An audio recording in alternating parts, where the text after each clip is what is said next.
Hey, what's up? This is Mosquito Spray, and you're tuned in to Mosquito Spray's Boxing Breakdown. Today we're going to get into the state of the career of Deontay Wilder. Now, Deontay Wilder is a fighter I've been following since he was in the 2008 Olympics. I watched the whole Olympic Games, watched him win his bronze medal. And of course, back then they had brought out the story about, why he originally started boxing, with his daughter who had disability and things, and very admirable young man. And I kept up with his whole career. I always rooted for him. And he was, when he first turned pro, he was brought along slow on the small circuits, and because he didn't have a lot of amateur experience, and he needed to learn on the job, and that's what he did. And he was dispatching other guys like he was supposed to. He had a huge right hand. Nobody could stand up to it. It was entertaining to see, and just bringing life to the heavyweight division over in the U.S. We had to go through the whole decade with, the Klitschko's reigning. It was, boring fights and all that kind of stuff. So we wanted some new blood in the division. And Wilder brought that to us, especially for over here in the U.S. And his career has had it's almost like two different parts to his career, as far as like previous to the first fight with Fury and after the first fight with Fury. He started out, like I said, on the smaller circuit. Then eventually his team brought in Mark Breland, who I thought was a very good addition to the team. I thought it was a match made in heaven, basically. You got Mark Breland, in this day of welterweight, tall, long, wiry guy.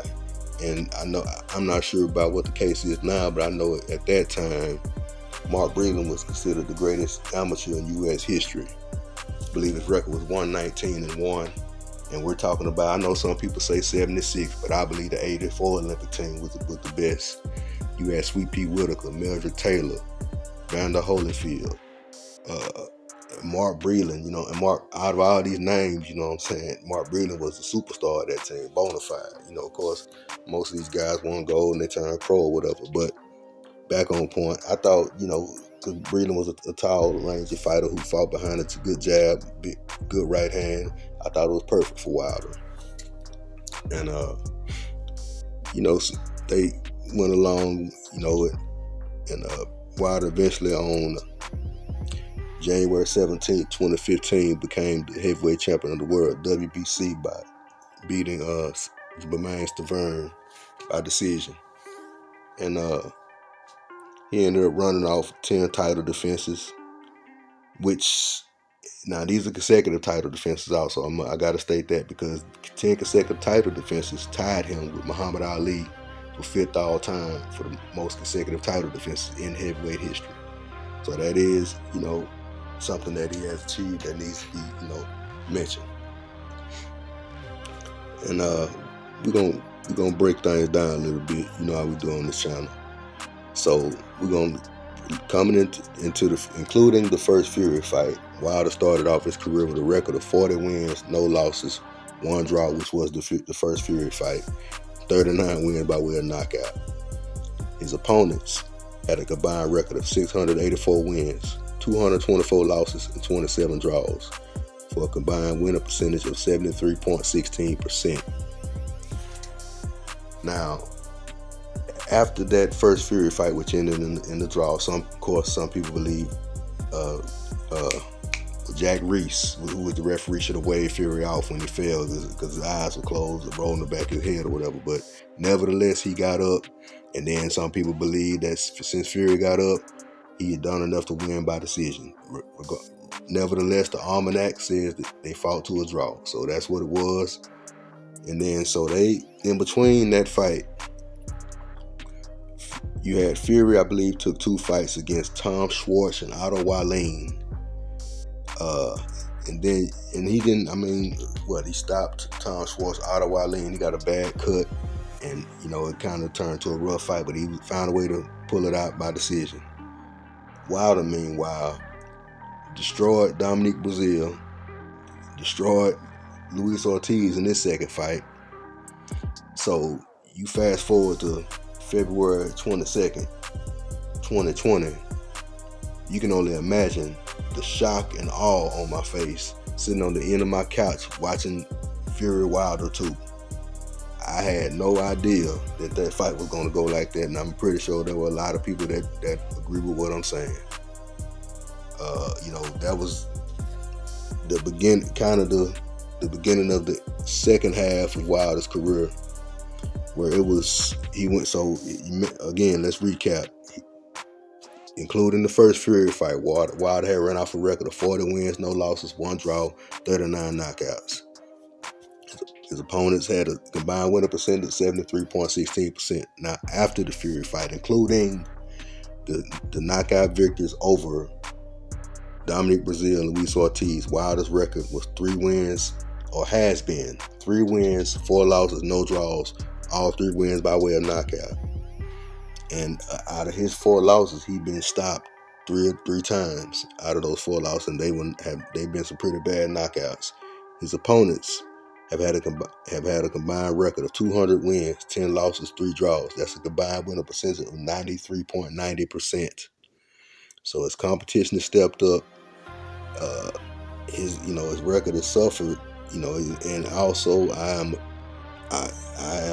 this is me, my opinion. I'm of the belief that, of course, Fury included, but Wilder more so, left something in those 2 rings in that second and third fight with Fury, and he hasn't looked the same since.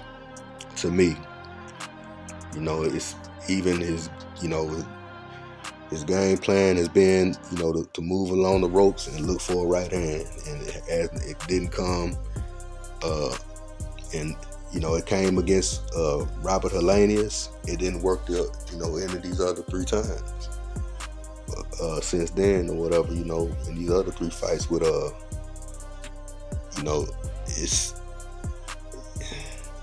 it's just kind of hard to look at, because remember how Wilder was and what he was doing to guys. Of course, boxing is a brutal sport. It happens sometimes, but it just also the other thing that I didn't agree with, as far as after the second Fury fight, how Wilder kind of threw Mark Breland under the bus with the accusations of spiking his drink and all that kind of stuff, and I just thought it wasn't a good look at all, and I felt bad for Breland at the time. But nevertheless, Wilder carried on with his career, man. And he just don't seem like he's barely using his jab anymore. It's not. He has no plan B. He's just looking for a right hand. And now, I guess word is that he's parted ways with Malik Scott, and so now Don House is going to be his head trainer. Now, ironically, on the night of January 17th, 2015, that's the night Wilder became the WBC heavyweight champion of the world. Don House was the head trainer in the corner of the Bermain Stavern that night. So now he's Wilder's head trainer. So, hopefully he can, catch a rhythm with Wilder and get him on track. But let's take a look at who the guy Wilder's fighting. It's Tyrell Herndon. I haven't seen a lot of him. I did see his fight with Torres. He got stopped in the second round in that fight. He has a record of 24-5-0 with 15 knockouts. He's fought pretty limited opposition, to say the least. His opponents have a combined record of 129 wins, 150 losses, 6 draws. That's a combined winning percentage of 46.24%. And I mentioned Richard Torres, so that's one of the 2 times he stepped up in competition. The other time was on July 30th, 2017. He got stopped in the first round by FL Jogbo. And then, of course, on October 14th, 2023, he was stopped in the second round by Richard Torres.